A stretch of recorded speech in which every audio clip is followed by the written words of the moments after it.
মায়া আর এক মুহূর্ত সেখানে দাঁড়ালো না। সে দ্রুত আরিয়ানের হাত ছেড়ে দিল এবং মাথা নিচু করে প্রায় দৌড়ে ক্লাসরুমের দিকে ছুটল। পেছনে ফেলে এলো গোলাপ, ব্যানার আর এক নীরব ভালোবাসা ঘোষণা যা শুরু হওয়ার আগেই যেন একটা অপ্রত্যাশিত মোড়ে এসে থমকে গেল। মায়া ক্লাসে ফিরে এলো। তার বুক তখন দুকপুক করছে। দরজায় পৌঁছানোর পর সে হঠাৎ গতি কমিয়ে খুব স্বাভাবিক থাকার চেষ্টা করল, কিন্তু তার ভিতরে এক জোর বইছে। ক্লাসরুমে ঢুকেই সে সোজা তার বেঞ্চে গিয়ে মাথা নিচু করে বসে পড়ল। সে বুঝতে পারছিল না এই মুহূর্তের অনুভূতিটা ঠিক কী, আরিয়ানের প্রকাশ্য ভালোবাসা নাকি রাজের সেই তীক্ষ্ণ জেলাসিপূর্ণ চাহনি। সব কিছু যেন এক অব্যক্ত জোটে তার মনকে জড়িয়ে ধরেছে। বৃষ্টি, রুহি, তৃষা আর জুই ধীর পায়ে হেঁটে ক্লাসে ঢুকল। আরিয়ান তখনও লনে দাঁড়িয়ে, কিছুটা হতবম্ব। রুহি একবার দরজার কাছে দাঁড়িয়ে পিছনে তাকালো। ভাইয়া রাজ তখনও সেখানে দাঁড়িয়ে, তার চোখ মায়ার দিকে। রুহি দীর্ঘশ্বাস ফেলল। বন্ধুরা এসে মায়াকে ঘিরে বসল। জুই আলতো করে মায়ার পিঠে হাত রেখে নরম গলায় বলল, কি হলো রে, এবারে দৌড়ে এলি কেন? মায়া মুখ না তুলেই ফিস করে বলল, ভালো লাগছে না। তৃষা বলল, আরে বাবা, আরিয়ান তোকে এত ভালোবাসে, এত সুন্দর করে প্রপোজ করলো, আর তুই? তখনই রুহি তৃষাকে থামিয়ে দিল। রুহি বুঝতে পারছিল মায়া এখন আরিয়ানের কথা শুনতে চাইছে না। রুহি শান্তভাবে বলল, থাক না, এখন এসব কথা বল না। মায়া, তুমি একটু রিল্যাক্স করো। বৃষ্টি এতক্ষণ চুপ করেছিল। তার চোখে মায়ার জন্য গভীর উদ্বেগ আর চাপা কষ্ট। সে মায়ার একদম পাশে সরে এলো। বৃষ্টি অত্যন্ত নিচু আর আবেগী স্বরে বলল, তোর মন খারাপ কেন মায়া? তুই কি আরিয়ানকে না বলতে চাস, নাকি তুই কাউকে ভালোবাসিস? মায়া এবার মাথা তুলে তাকালো বৃষ্টির দিকে।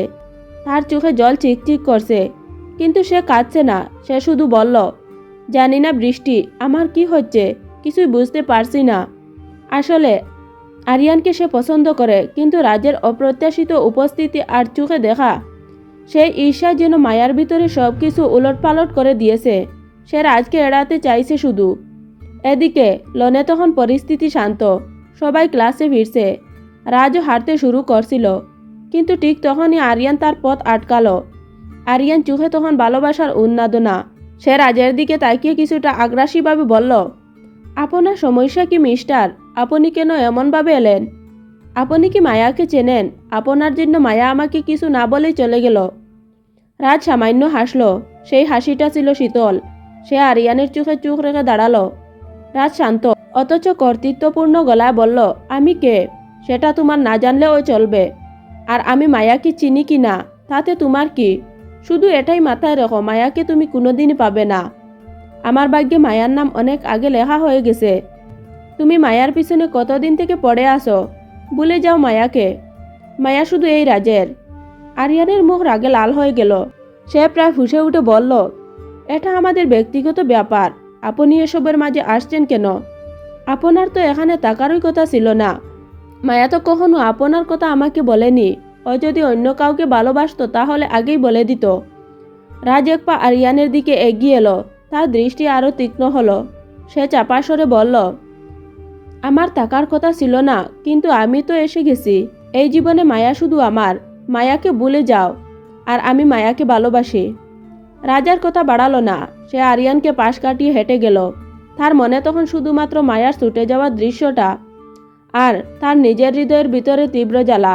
সে জানে এই জ্বালাটা স্রুফ জেলাসি ছাড়া আর কিছু নয়।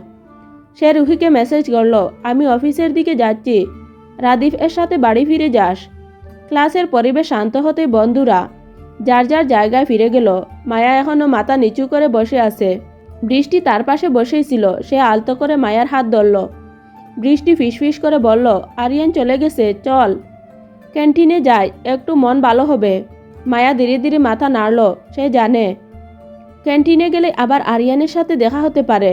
মায়া মনে মনে ভাবছে, রাজ কেন এমন করলো? কেন সে এত জেলাস ছিল? কেনই বা রুহি তাকে বাইয়া বলল? এই রাজ কি এখনও সে আগের রাজ আছে?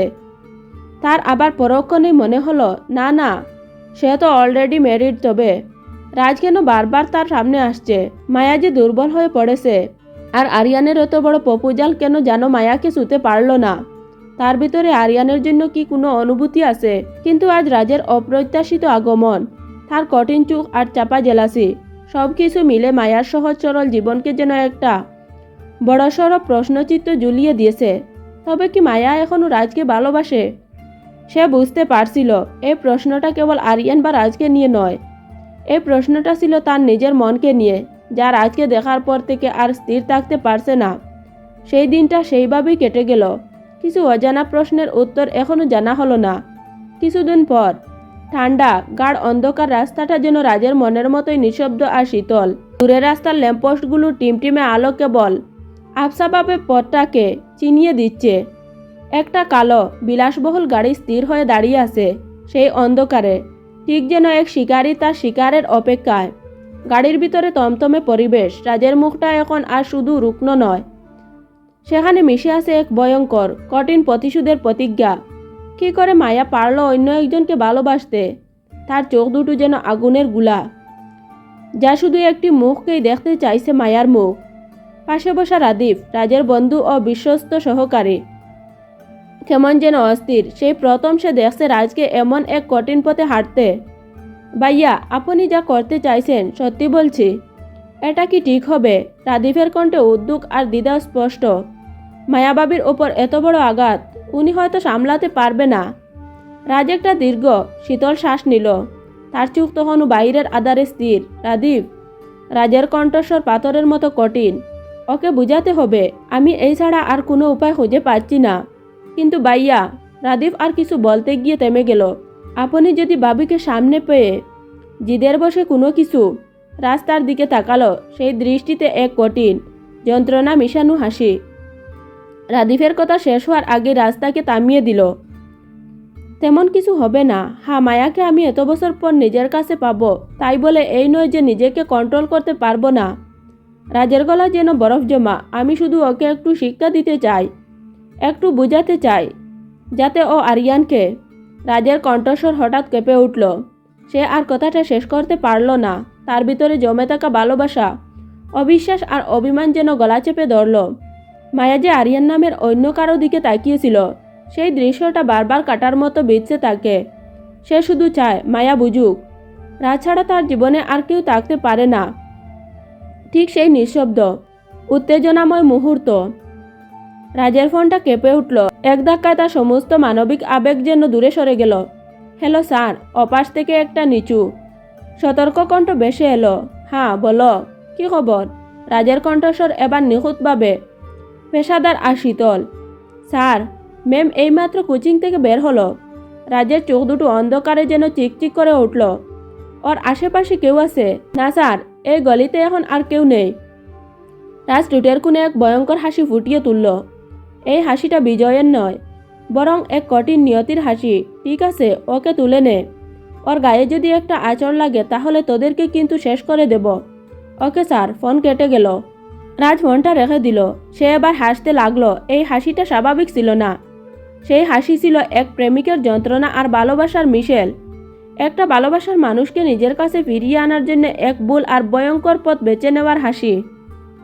ভিডিওটি ভালো লাগলে লাইক কমেন্ট করবেন এবং সাবস্ক্রাইব করে রাখবেন।